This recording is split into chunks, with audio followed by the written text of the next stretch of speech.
Our top story tonight, the Supreme Court voting 6-3 against affirmative action programs, upending the way universities handle admissions. The court issued a dividing ruling on a pair of challenges to affirmative action policies at Harvard and the University of North Carolina. WSAV's Daisy Kershaw spoke to local leaders, and she is joining us now to tell us how the court's ruling will affect students and schools in the Coastal Empire. Well, local advocates of affirmative action are calling today's decision a major setback in the fight for equality in our education system. Lloyd Johnson, who is the president of the Savannah 100 Foundation, telling me this turns the clock back to a time before rulings like Brown versus the Board of Education. It really turns the clock back. It's a terrible, terrible decision. Lloyd Johnson is a retired attorney and a lifelong civil rights activist.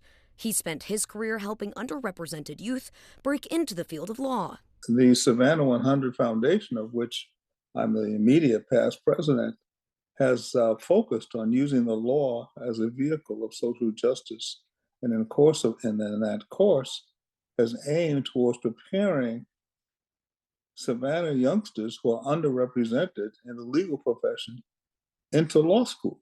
We've been doing that very effectively, and what this decision means is it says that there is no such need for affirmative action.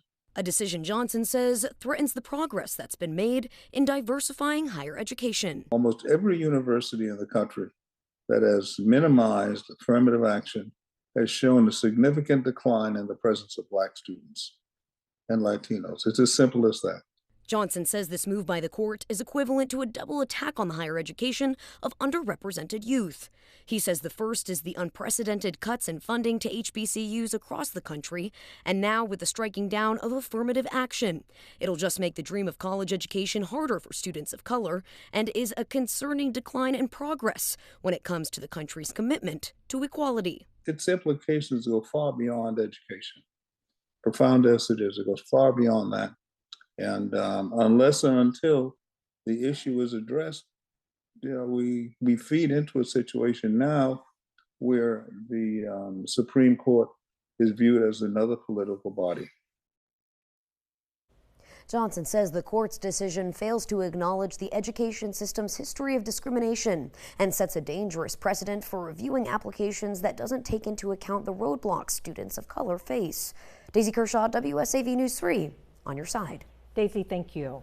Representative Buddy Carter weighing in on social media saying, quote, affirmative action harmed students by judging them on their background, not their merits.